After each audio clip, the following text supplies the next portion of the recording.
Party ಎಂದು ಮನೆಗೆ ಕರೆಸಿ ಮಲಗುವಾಗ ಪತ್ನಿಯರನ್ನು ಬದಲಾಯಿಸಿಕೊಂಡ ಗೆಳೆಯರು.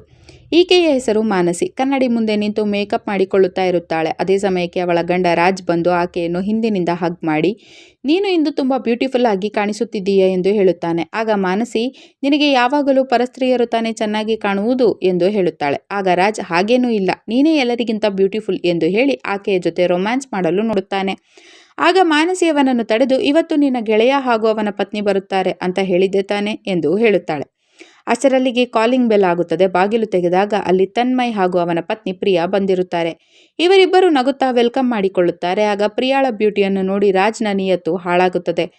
ನಂತರ ಎಲ್ಲರೂ ಪಾರ್ಟಿ ಮಾಡುತ್ತಾರೆ. ಆಗ ಅವರೆಲ್ಲರೂ ಮಾತನಾಡುವಾಗ ಪ್ರಿಯಾ ಹಾಗೂ ರಾಜ್ನ ಯೋಚನೆಗಳು ಒಂದೇ ರೀತಿ ಮ್ಯಾಚ್ ಆಗುತ್ತದೆ ಹಾಗೂ ತನ್ಮಯ್ ಹಾಗೂ ಮಾನಸಿಯ ಯೋಚನೆಗಳು ಮ್ಯಾಚ್ ಆಗುತ್ತದೆ. ಆಗ ರಾಜ್, ನಾವಿಬ್ಬರು ಎಲ್ಲೋ ತಪ್ಪಾಗಿ ಹುಡುಗಿಯರನ್ನು ಮದುವೆಯಾಗಿದ್ದೇವೆ ಎನಿಸುತ್ತದೆ ಎಂದು ಹೇಳಿ ಜೋಕ್ ಮಾಡುತ್ತಾನೆ. ನಂತರ ರಾಜ್, ಇಲ್ಲಿ ಡ್ಯಾನ್ಸ್ ಮಾಡೋಣ ಎಂದು ಹೇಳಿ ಮ್ಯೂಸಿಕ್ ಹಾಕಿ ಪ್ರಿಯಾಳ ಜೊತೆ ಡ್ಯಾನ್ಸ್ ಮಾಡಲು ಶುರು ಹಚ್ಚಿಕೊಳ್ಳುತ್ತಾನೆ. ಅವರಿಬ್ಬರು ರೊಮ್ಯಾಂಟಿಕ್ ಆಗಿ ಡ್ಯಾನ್ಸ್ ಮಾಡುತ್ತಾ ಇರುತ್ತಾರೆ. ಆಗ ತನ್ಮಯ್ ಮಾನಸಿಯ ಪಕ್ಕ ಹೋಗಿ ಕೂರುತ್ತಾನೆ. ಅವರಿಬ್ಬರು ಹಗ್ ಮಾಡಿಕೊಂಡು ಡ್ಯಾನ್ಸ್ ಮಾಡುತ್ತಿರುವುದನ್ನು ನೋಡಿದ ಮಾನಸಿ, ನಿಮಗೆ ಡ್ಯಾನ್ಸ್ ಮಾಡೋದಕ್ಕೆ ಇಷ್ಟವಿಲ್ಲವೇ ಎಂದು ಕೇಳುತ್ತಾಳೆ. ಆಗ ತನ್ಮಯ್, ಇಲ್ಲ, ನಿಮಗೆ ಇಷ್ಟವೇ ಎಂದು ಕೇಳುತ್ತಾನೆ. ಆಗ ಆಕೆ, ನನಗೂ ಕೂಡ ಇಷ್ಟವಿಲ್ಲ, ನನಗೆ ಪೇಂಟಿಂಗ್ ಅಂದರೆ ಇಷ್ಟ, ಬನ್ನಿ ತೋರಿಸುತ್ತೇನೆ ಎಂದು ತನ್ನ ಬೆಡ್ರೂಮ್ಗೆ ಕರೆದುಕೊಂಡು ಹೋಗಿ ತಾನು ಮಾಡಿರುವ ಪೇಂಟಿಂಗನ್ನು ಅವನಿಗೆ ತೋರಿಸುತ್ತಾಳೆ. ಅದೇ ಸಮಯಕ್ಕೆ ಅವಳಿಗೆ ಕುತ್ತಿಗೆ ನೋವು ಬರುತ್ತದೆ. ಆಗ ಸ್ವಲ್ಪ ನನಗೆ ಔಷಧಿಯನ್ನು ಹಚ್ಚಿ ಎಂದು ತನ್ಮಯ್ಗೆ ಹೇಳುತ್ತಾಳೆ. ಮೊದಲು ತನ್ಮಯ್ ಸಂಕೋಚಗೊಳ್ಳುತ್ತಾನೆ. ಆದರೂ ಡ್ಯಾನ್ಸ್ ಮಾಡುತ್ತಿರುವವರನ್ನು ಡಿಸ್ಟರ್ಬ್ ಮಾಡಬಾರದು ಎಂದು ಅವನೇ ಹಚ್ಚಲು ಶುರು ಮಾಡುತ್ತಾನೆ. ಅದರಿಂದ ಮಾನಸಿಗೆ ಆನಂದ ಸಿಗಲು ಶುರುವಾಗುತ್ತದೆ. ತನ್ಮಯ್ ಕೂಡ ಕಂಟ್ರೋಲ್ ಕಳೆದುಕೊಂಡು ಅವಳ ಮೇಲೆ ಕೈಯಾಡಿಸಲು ಶುರು ಮಾಡುತ್ತಾನೆ.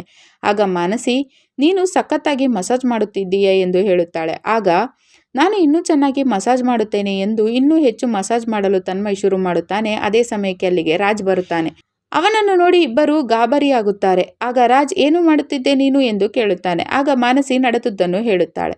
ಆಗ ರಾಜ್, ಅದೇಗೆ ನೀನು ಇನ್ನೊಬ್ಬನ ಹೆಂಡತಿಯ ಬೆನ್ನಿಗೆ ಮಸಾಜ್ ಮಾಡುತ್ತಾ ಅದರಿಂದ ಮಜಾ ಪಡೆದುಕೊಳ್ಳುತ್ತಿದ್ದೀಯಾ ಎಂದು ಕೋಪದಲ್ಲಿ ಕೇಳುತ್ತಾನೆ. ಇದರಿಂದ ತನ್ಮಯ್ ಗಾಬರಿಯಾಗುತ್ತಾನೆ. ಆಗ ರಾಜ್ ನಗಲು ಶುರು ಮಾಡುತ್ತಾನೆ. ಅಯ್ಯೋ, ನಾನು ಜೋಕ್ ಮಾಡಿದೆ ಅಷ್ಟೇ ಕಣೋ, ನನಗೂ ಕೂಡ ಅರ್ಥವಾಗುತ್ತದೆ, ನೀನು ನನ್ನ ಪತ್ನಿಗೆ ಸಹಾಯ ಮಾಡುತ್ತಿದ್ದೆ ಅಷ್ಟೇ ಎಂದು ಹೇಳುತ್ತಾನೆ. ನಂತರ ತನ್ಮಯ್ ಅಲ್ಲಿಂದ ಹೋಗಲು ಡಿಸೈಡ್ ಮಾಡಿ ಪ್ರಿಯಾಳ ಬಳಿ ಬಂದು, ನಡಿ ಹೋಗೋಣ ಮನೆಗೆ ಎಂದು ಹೇಳುತ್ತಾನೆ. ಆದರೆ ಪ್ರಿಯಾ ಚೆನ್ನಾಗಿ ಟೈಟ್ ಆಗಿರುತ್ತಾಳೆ. ಇಲ್ಲ, ನನಗೆ ಈಗ ಜರ್ನಿ ಮಾಡಲು ಸಾಧ್ಯವಿಲ್ಲ, ನೀನು ಬೇಕಾದರೆ ಹೋಗು, ನಾನು ಇಲ್ಲೇ ಉಳಿದುಕೊಳ್ಳುತ್ತೇನೆ ಎಂದು ಹಠ ಮಾಡುತ್ತಾಳೆ. ನಂತರ ಆಕೆ ಒಳಗೆ ಹೋದ ಮೇಲೆ ಅಲ್ಲಿ ರಾಜ್ ಬರುತ್ತಾನೆ. ಆಗ ಅವನು ತನ್ಮಯ್ನ ತಲೆ ಕೆಡಿಸಲು ಶುರು ಮಾಡುತ್ತಾನೆ. ಲೈಫು ತುಂಬ ಬೋರಿಂಗ್ ಆಗಿದೆ, ನೀನು ಇವತ್ತು ಇಲ್ಲೇ ಉಳಿದುಕೋ, ನಾವಿಬ್ಬರು ಏಕೆ ಇಂದು ರಾತ್ರಿ ಪತ್ನಿಯರನ್ನು ಬದಲಾಯಿಸಿಕೊಳ್ಳಬಾರದು ಎಂದು ಕೇಳುತ್ತಾನೆ. ಆಗ ತನ್ಮಯ್ ಕೋಪಗೊಳ್ಳುತ್ತಾನೆ. ಒಮ್ಮೆ ನನ್ನ ಪತ್ನಿಯನ್ನು ನೋಡು ಎಂದು ರಾಜ್ ಕೇಳುತ್ತಾನೆ. ಆಗ ಮಾನಸಿಯನ್ನು ತನ್ಮಯ್ ನೋಡುತ್ತಾನೆ. ಆದರೂ ಕೂಡ ಅವನು ರಾಜ್ನ ಕಪಾಳಕ್ಕೆ ಬಾರಿಸಿ, ಇದು ನನಗೆ ಇಷ್ಟವಿಲ್ಲ ಎಂದು ಹೇಳುತ್ತಾನೆ. ಆಗ ರಾಜ್, ಪರವಾಗಿಲ್ಲ ಬಿಡು, ಪಾರ್ಟಿ ಏಕೆ ಹಾಳು ಮಾಡುವುದು, ಕುಡಿ ಎಂದು ಹೇಳಿ ಚೆನ್ನಾಗಿ ರಾಜ್ ಕುಡಿಸುತ್ತಾನೆ. ಇತ್ತ ತುಂಬ ಟೈಟ್ ಆಗಿದ್ದ ಪ್ರಿಯಾ ಮಾನಸಿಯ ಬಳಿ ಬಂದು ನೈಟಿಯನ್ನು ಪಡೆದು ಬಂದು ರೂಮಿನಲ್ಲಿ ಹೋಗಿ ಮಾನಸಿಯ ಸಹಾಯ ಪಡೆದು ಮಲಗುತ್ತಾಳೆ. ನಂತರ ಮಾನಸಿ ತನ್ಮಯಳ ಬಳಿ ಬರುತ್ತಾಳೆ. ಅವನು ಕುಡಿದು ಟೈಟ್ ಆಗಿ ಸೋಫಾ ಮೇಲೆ ಮಲಗಿರುತ್ತಾನೆ. ಅದೇ ಸಮಯಾವಕಾಶಕ್ಕಾಗಿ ಕಾಯುತ್ತಿದ್ದ ರಾಜ್ ಹೋಗಿ ಪ್ರಿಯಾಳ ಪಕ್ಕದಲ್ಲಿ ಮಲಗಿಬಿಡುತ್ತಾನೆ. ನಂತರ ಹೇಗೋ ತನ್ಮಯ್ಗೆ ಸಪೋರ್ಟ್ ಕೊಟ್ಟು ಮಾನಸಿ ರೂಮಿಗೆ ಕರೆದುಕೊಂಡು ಬಂದು ನೋಡಿದಾಗ ಅಷ್ಟರಲ್ಲಿ ಅವರಿಬ್ಬರು ಮಲಗಿರುವುದನ್ನು ನೋಡಿದ ಮಾನಸಿ, ಓ, ಇವನು ನಾನು ಎಂದುಕೊಂಡು ಪ್ರಿಯಾಳ ಬಳಿ ಮಲಗಿದ್ದಾನೆ, ಸರಿ ನಡಿ ನನ್ನ ರೂಮಿಗೆ ಹೋಗೋಣ ಎಂದು ತನ್ಮಯ್ನನ್ನು ತನ್ನ ರೂಮ್ಗೆ ಕರೆದುಕೊಂಡು ಹೋಗಿ ಮಲಗುತ್ತಾಳೆ. ಬೆಳಗ್ಗೆ ಎದ್ದು ಪ್ರಿಯಾ ನೋಡಿ ಶಾಕ್ ಆಗುತ್ತಾಳೆ. ನೀನು ಈ ರೂಮ್ಗೆ ಹೇಗೆ ಬಂದೆ ಎಂದು ರಾಜ್ಗೆ ಬೈಯುತ್ತಾಳೆ. ಆಗ ಅವನು, ಕುಡಿದ ನಶೆಯಲ್ಲಿ ಬಂದು ಬಿಟ್ಟಿದ್ದೇನೆ, ನೀನು ನನ್ನ ಪತ್ನಿಯ ನೈಟಿ ಬೇರೆ ಹಾಕಿದ್ದೆ ಎಂದು ಹೇಳುತ್ತಾನೆ. ಅಷ್ಟರಲ್ಲಿಗೆ ಅದೇ ರೂಮನ್ನು ಓಪನ್ ಮಾಡಿಕೊಂಡು ಹಳ್ಳಿಯಲ್ಲಿದ್ದ ರಾಜ್ನ ತಾಯಿ ಬಂದು ಬಿಡುತ್ತಾಳೆ. ಅವರಿಗೆ ಹೇಳದೆ ಇವನು ಮದುವೆಯಾಗಿದ್ದುದರಿಂದ ಇವನ ಪತ್ನಿ ಯಾರೆಂಬುದನ್ನು ಕೂಡ ಆಕೆ ನೋಡಿರುವುದಿಲ್ಲ. ಆಕೆ ಪ್ರಿಯಾಳನ್ನು ತನ್ನ ಸೊಸೆ ಅಂದುಕೊಂಡು ಬಿಡುತ್ತಾಳೆ. ಆಗ ರಾಜ್ ಕೂಡ ಪ್ರಿಯಾ ಸತ್ಯ ಹೇಳುವುದನ್ನು ತಡೆದು ಬಿಡುತ್ತಾನೆ. ಆಮೇಲೆ 1-2 ದಿನದ ಮಟ್ಟಿಗೆ ಇದನ್ನು ಮೇಂಟೈನ್ ಮಾಡಿ ನಂತರ ನನ್ನ ತಾಯಿ ಹೋದ ಮೇಲೆ ನೀವು ನಿಮ್ಮ ಮನೆಗೆ ಹೋಗಿ ಎಂದು ಪ್ರಿಯಾಳನ್ನು ಕನ್ವಿನ್ಸ್ ಮಾಡುತ್ತಾನೆ. ನಂತರ ಇವರಿಬ್ಬರು ಮಾನಸಿಯ ರೂಮಿಗೆ ಬಂದರೆ ಅಲ್ಲಿ ತನ್ಮಯ್ ಆಕೆಯ ಜೊತೆ ಮಲಗಿಬಿಟ್ಟಿರುತ್ತಾನೆ. ಎಚ್ಚರಗೊಂಡ ತನ್ಮಯ್ ಹಾಗೂ ಮಾನಸಿ ಇಬ್ಬರು ಶಾಕ್ ಆಗುತ್ತಾರೆ. ಆಗ ರಾಜ್ಗೆ ಹೊಡೆಯಲು ತನ್ಮಯ್ ಮುಂದಾಗುತ್ತಾನೆ. ಆಗ ರಾಜ್, ನನ್ನ ತಾಯಿ 2 ದಿನ ಇರುತ್ತಾರೆ ಎಂದು ಕೈ ಮುಗಿದು 2 ದಿನ ನಾಟಕವಾಡಲು ಕೇಳಿಕೊಳ್ಳುತ್ತಾನೆ. ಮಾನಸಿ ಹಾಗೂ ಪ್ರಿಯಾ ಕೂಡ ತನ್ಮಯ್ನನ್ನು ಒಪ್ಪಿಸಿ ಬಿಡುತ್ತಾಳೆ. ಸ್ವಲ್ಪ ಹೊತ್ತಿನ ನಂತರ ರಾಜ್ನ ತಾಯಿ ಪ್ರಿಯಾಗೆ ಸೀರೆ ಕೊಟ್ಟು ಇದನ್ನು ಉಟ್ಟುಕೊಂಡು ಬಾ ಎಂದು ಕಳಿಸುತ್ತಾಳೆ. ಪ್ರಿಯಾ ಉಟ್ಟುಕೊಳ್ಳಬೇಕಾದರೆ ಬ್ಲೌಸ್ ಹುಕ್ಕನ್ನು ಹಾಕಲು ಕೂಗುತ್ತಾಳೆ. ಆಗ ತನ್ಮಯ್ನ ಬದಲು ರಾಜ್ ಅಲ್ಲಿಗೆ ಹೋಗಬೇಕಾಗುತ್ತದೆ. ತನ್ಮಯ್ ಹಾಗೂ ಮಾನಸಿ ಬೇರೆ ವಿಧಿ ಇಲ್ಲದೆ ಅವರ ತಾಯಿಯ ಮುಂದೆ ನಿಂತುಕೊಳ್ಳುತ್ತಾರೆ. ನಂತರ ಬಾಗಿಲ ಬಳಿ ನಿಂತು ತನ್ಮಯ್ ಕೇಳಿಸಿಕೊಳ್ಳುತ್ತಾ ಇರುತ್ತಾನೆ. ಇತ್ತ ಒಳಗೆ ಬಂದ ರಾಜ್ ನಿಯತ್ತು ಹಾಳಾಗುತ್ತದೆ.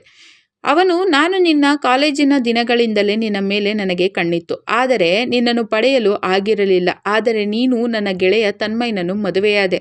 ಅದಕ್ಕಾಗಿ ನಾನು ಪಾರ್ಟಿ ಕೊಡುವ ಪ್ಲಾನ್ ಮಾಡಿ ನಿನ್ನನ್ನು ಇಲ್ಲಿಗೆ ಕರೆಸಿದ್ದು. ದಯವಿಟ್ಟು ನನ್ನ ಈ ಆಸೆಯನ್ನು ಈಡೇರಿಸು ಎಂದು ಆಕೆಯನ್ನು ಬಲವಂತ ಮಾಡಲು ಶುರು ಮಾಡುತ್ತಾನೆ. ಆಗ, ನೀನು ಎಂತಹ ನೀಚ ಎಂದು ಪ್ರಿಯಾ ಬೈದಾಗ, ನಿನ್ನ ಗಂಡನೇ ರಾತ್ರಿ ಬಂದು ಪತ್ನಿಯರನ್ನು ಬದಲಾಯಿಸುವ ಪ್ಲಾನ್ ಮಾಡಿದ್ದು ಎಂದು ಹೇಳಿಬಿಡುತ್ತಾನೆ. ಅದೇ ಸಮಯಕ್ಕೆ ತನ್ಮಯ್ ಕೋಪದಲ್ಲಿ ಒಳಗೆ ನುಗ್ಗುತ್ತಾನೆ. ಆಗ ಪ್ರಿಯಾ ತನ್ಮಯ್ನ ಕಪಾಳಕ್ಕೆ ಬಾರಿಸಿ, ನೀನು ಇಂತಹ ಕೆಲಸ ಮಾಡಲು ನನ್ನನ್ನು ಇಲ್ಲಿಗೆ ಕರೆದುಕೊಂಡು ಬಂದೀಯಾ ಎಂದು ಕೇಳುತ್ತಾಳೆ. ಆಗ ತನ್ಮಯ್, ನೀನು ತಪ್ಪು ತಿಳಿದುಕೊಂಡಿದ್ದೀಯಾ, ಪ್ಲಾನ್ ನನ್ನದಲ್ಲ, ರಾಜ್ದು. ಈಗ ನಿಜ ಹೇಳುತ್ತೀಯೋ ಇಲ್ಲವೋ, ನಿನ್ನನ್ನು ಕೊಲೆ ಮಾಡುತ್ತೇನೆ ಎಂದು ತನ್ಮಯ್ ರಾಜ್ಗೆ ಹೆದರಿಸುತ್ತಾನೆ. ಆಗ ರಾಜ್ನ ತಾಯಿ ಕೂಡ ಅವನ ಕಪಾಳಕ್ಕೆ ಬಾರಿಸಿ, ಇಲ್ಲಿ ಏನು ನಡೆಯುತ್ತಿದೆ, ಯಾರು ನಿನ್ನ ಪತ್ನಿ ಎಂದು ಕೇಳುತ್ತಾಳೆ. ಆಗ ತನ್ನ ತಪ್ಪನ್ನು ರಾಜ್ ಅವರೆಲ್ಲರ ಮುಂದೆ ಒಪ್ಪಿಕೊಳ್ಳುತ್ತಾನೆ.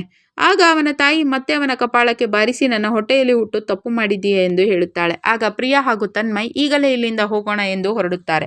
ಆಗ ಮಾನಸಿ ಕೂಡ, ನಾನು ಕೂಡ ಇಂತಹ ಗಂಡನ ಜೊತೆ ಇರೋದಿಲ್ಲ ಎಂದು ಅವರ ಜೊತೆಯೇ ಅಲ್ಲಿಂದ ಹೊರಡುತ್ತಾಳೆ. ಆಗ ರಾಜ್ ಕಣ್ಣೀರು ಹಾಕುತ್ತಾ ನಿಲ್ಲುತ್ತಾನೆ. ಕತೆ ಇಲ್ಲಿಗೆ ಮುಗಿಯುತ್ತದೆ. ಈ ವಿಡಿಯೋವನ್ನು ಪೂರ್ತಿ ನೋಡಲು ವಿ ಮೋಷನ್ಸ್ ಎಂಬ ಯೂಟ್ಯೂಬ್ ಚಾನಲ್ನಲ್ಲಿ ವೈಫ್ ಸ್ವ್ಯಾಪಿಂಗ್ ಎಂದು ಹುಡುಕಿ ನೋಡಬಹುದು.